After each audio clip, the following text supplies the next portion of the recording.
Have you ever felt like you're capable of more, but you're not sure what's holding you back? In this episode, I'm going to give you 5 powerful coaching questions that will expose your blind spots, rewire your thinking, and unlock the next level of your leadership. Whether you're eyeing that VP seat or preparing for the C suite, these questions will become your secret weapon for growth.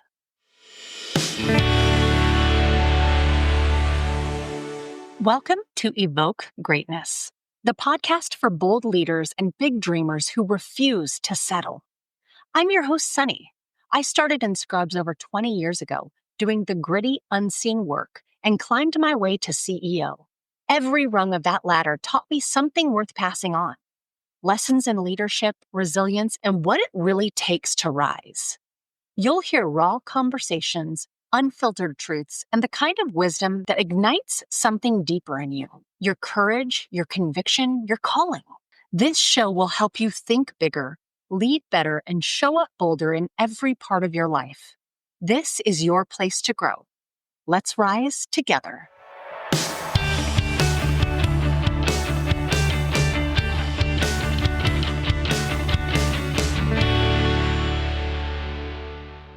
Welcome back to another episode of Evoke Greatness.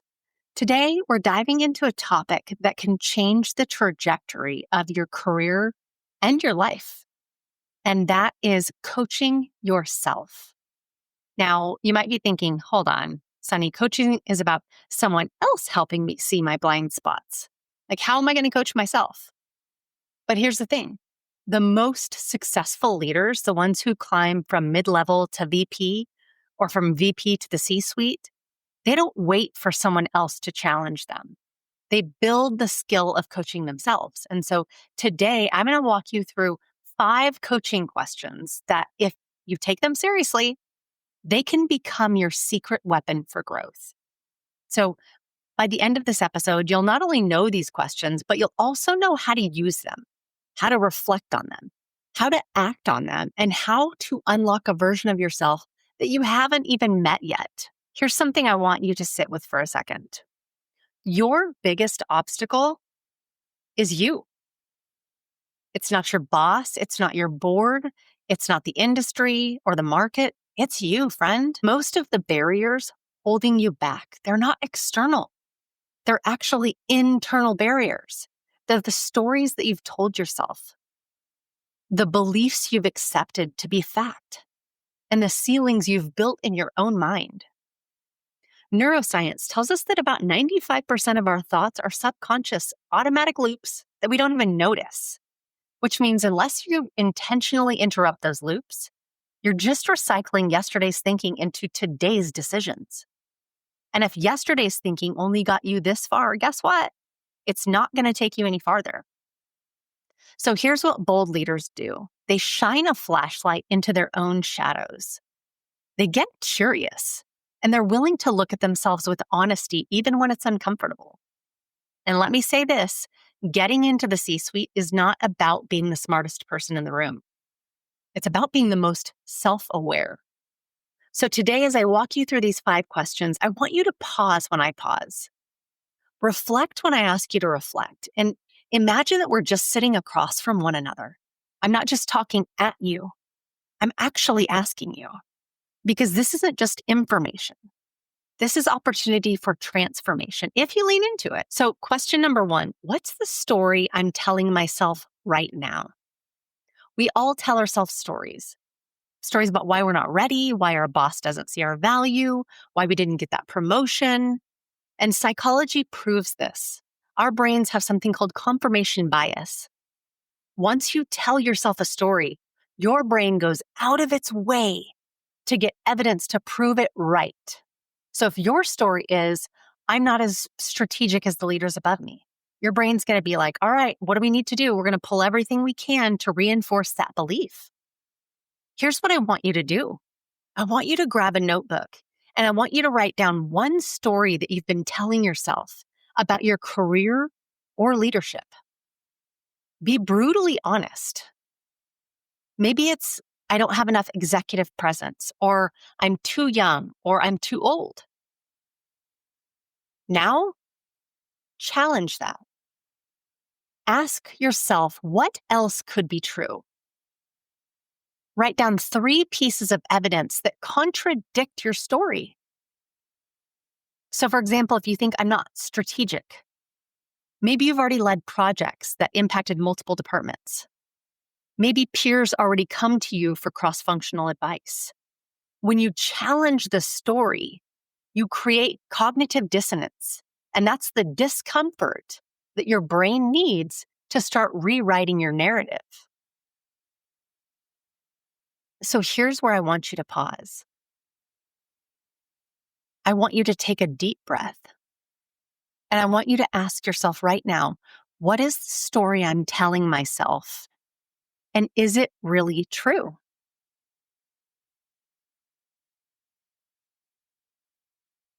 Question number 2. If I already had the title I want, how would I think, decide, and act today? Visualization is one of the most powerful tools in neuroscience. Your brain doesn't know the difference between vividly imagining something and actually doing it. The same neural pathways fire either way. So here's the question. If you already had the title you're chasing, maybe it's VP, maybe it's EVP, maybe it's chief fill in the blank, how would you think today? How would you decide today? How would you act today? You see, the leaders at the highest levels make decisions differently. They think big picture. They think about the enterprise, not just the department. They weigh out long-term implications. They don't just capture the short-term wins. And they influence stakeholders instead of just managing tasks. So this week, I want you to run a thought experiment. Take one decision you're facing, and I want you to answer it twice.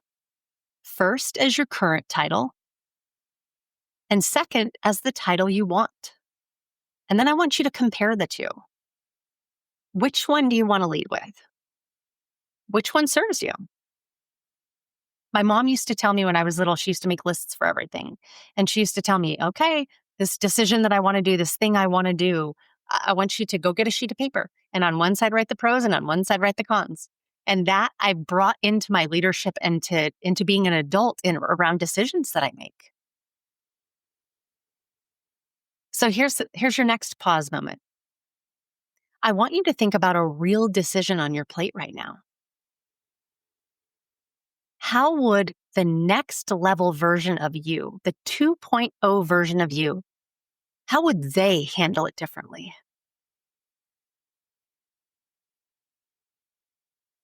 Question 3, where am I tolerating mediocrity? In myself or in my team? Mediocrity is a sneaky beast. It doesn't announce itself. It just creeps in through missed deadlines, sloppy communication, or lowered standards. And then we tell ourselves, it's not a big deal. But every time you tolerate mediocrity, you're reinforcing it. And here's the psychology behind this. Your brain normalizes whatever it repeats. That means the longer you let something slide, the harder it is to raise the bar later. So ask yourself, where am I tolerating mediocrity? Maybe it's in yourself, like not preparing for a meeting that you think you can wing it. Or maybe it's in your team, letting somebody continually deliver late because they're busy. High performers who reach the C-suite do not tolerate mediocrity. They set uncomfortable standards and they hold themselves to it first. Here's the challenge. Identify one area this week where you've been tolerating less than excellence. And I want you to raise the standard. Have the hard conversation. Hold the line. Or elevate your own effort. Okay, time to pause. What's the one thing that you've been tolerating that if you raised the standard would immediately elevate performance? What's the one thing you've been tolerating that if you raised the standard would immediately elevate performance? All right, moving on to question 4. Who do I need to become to attract the opportunities that I desire most? This is about identity. Opportunities aren't just handed out, they're attracted to who you are becoming. And research shows that people judge leaders more by their presence than by their words. Executive presence is less about talking more and more about radiating calm, confidence, and clarity. So ask yourself, who do I need to become to attract the opportunities that I most desire? If you want the C-suite, are you showing up like someone who can carry the weight of the entire organization? Are you the voice of calm in chaos? Or do you get rattled really easily? Are you asking visionary questions or just tactical ones? Take this practical step. I want you to ask 3 colleagues or mentors how you're currently perceived. Then compare that to how you want to be perceived. The gap between these 2 answers, that's your growth plan. And I'll tell you, ask people who you can trust to be honest. Because oftentimes we're fed fluff because people don't want to hurt our feelings or insult us. I went through an exercise about this very same thing, and I asked people who I knew would be brutally honest. I wanted to grow. I knew that I had deltas, and I wanted the light shown on that. And so I will tell you, those 3 colleagues or mentors, make sure they are people who you know will be brutally honest with you. That will serve you. That will help you grow. That's your growth plan. Okay, I want you to pause again, and I want you to close your eyes for a second. I want you to picture the role that you want. What's the one trait that that leader embodies that you need to grow into? All right, we're on the home stretch. Question number 5. What is the bold move that I'm avoiding? Every leader has one. That bold conversation, that risk, that step into visibility that you've been putting off. Psychology calls it loss aversion. We are wired to avoid losing what we already have more than we are to risk gaining something new. Let me say that again. We are wired to avoid losing what we already have more than we are to risk gaining something new. But the bold move you're avoiding is probably the very thing that would catapult you forward. It might be asking for that promotion, giving that hard feedback, being decisive, pitching that idea to a senior leader. So I want you to name it. I want you to write it down and then ask, what is the cost of not acting? What is the cost of not acting? Because inaction is a decision too. And if you don't step forward, friend, someone else will. Your growth and your fear always travel together. If you're not a little bit afraid, you're probably not stretching far enough. And so last pause moment to reflect, but what is that bold move you've been avoiding? And what would shift? What would change if you finally acted on it this week? What's the bold move you've been avoiding? And what would shift if you finally acted on it this week?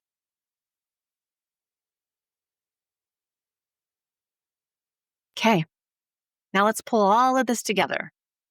The 5 questions are simple, but don't confuse simple with easy. What's the story I'm telling myself? If I already had the title, how would I act today? Where am I tolerating mediocrity? Who do I need to become? And what bold move am I avoiding? Look, here's the bottom line. You already have the potential. What you need is the courage to hold up a mirror and ask the hard questions. And then Do the work. Do the things that most people avoid. So here's your challenge for this week. I want you to journal these 5 questions. I want you to reflect on them, take time, and answer them honestly. And choose one action from your answers and execute on it. The truth is, you don't get to the next level by accident. You get there because you made a decision to stop recycling the old stories and start demanding better ones. And if you're listening to this, I know you're not satisfied with average, with mediocrity. You're hungry and you're ready. So remember this. Your next level isn't waiting for permission. It isn't waiting for the market. It isn't waiting for someone to notice you. Your next level is waiting for you to start asking better questions. That's the work. That's the growth. And that's how you evoke greatness. I wish you all an amazing week. Let's go get some stuff done.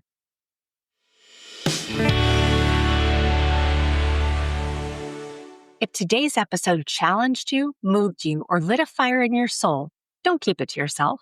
Share it with somebody who's ready to rise. Could I ask you to take 30 seconds to leave a review? It's the best way to say thank you and help this show reach more bold leaders like you. Because this isn't just a podcast, it's a movement. We're not here to play small. We're here to lead loud, one bold and unapologetic step at a time. Until next time, stay bold, stay grounded, and make moves that make mediocre uncomfortable.